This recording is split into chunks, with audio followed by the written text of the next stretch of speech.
माझ्या पात्राचं नाव आहे कावेरी सावंत आणि तुम्ही जसं बघितलं की नारळाच्या झाडावर करते, लाठी काठी करते. तर ही अशी बिनधास्त मुलगी आहे कोकणातली आणि शिकलेली आहे. MBA शिकलेली आहे. तिच्या वडिलांचं स्वप्न आहे. ते स्वप्न पूर्ण करण्यासाठी ती प्रयत्न करते आणि आई नसल्यामुळे तिच्यासाठी बाबा सगळं काही आहे. अशी ही हॅपी गो लकी मुलगी आहे. स्ट्रॉंग मुलगी आहे.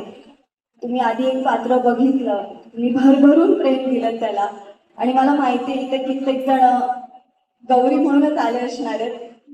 ते प्रेम कायम असणार आहे हे मलाही माहिती आणि गौरी माझ्यासाठी पण खूप जवळची राहणार आहे कायम. पण आता हे नवीन पात्र आहे आणि हे सुद्धा तुम्हाला नक्की आवडणार आहे. जे तुम्ही गौरीमध्ये मिस करत होता ते या पात्रामध्ये तुम्हाला नक्की सापडणार आहे. आणि मला हे करताना खूप मजा येते. खूप वेगवेगळ्या गोष्टी करायला मिळत आहेत, शिकायला मिळत आहेत त्या निमित्ताने. आणि मला असं कायम वाटतं की एखादी गोष्ट, एखादी कलाकृती जेव्हा आपल्याला मनापासून आवडते करताना तेव्हा ती प्रेक्षकांना नक्की आवडते. आणि मला खूप मजा येते सगळं करत असताना, लाठीकाठी शिकत असताना, नारळाच्या झाडावर करत असताना, हे सगळं करताना मला खूप मजा येते.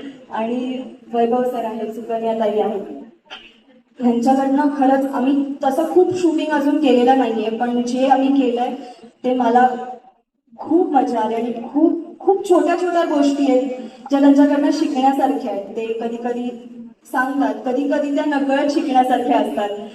त्यामुळे मी खूप अजून उत्सुक आहे त्यांच्यावर अजून भरभरून सीन्स करण्यासाठी. आणि मंदार सोबत तुम्ही ही जोडी बघितली आहे 4.5 वर्ष, भरभरून प्रेम तिला अजूनही देत आहे.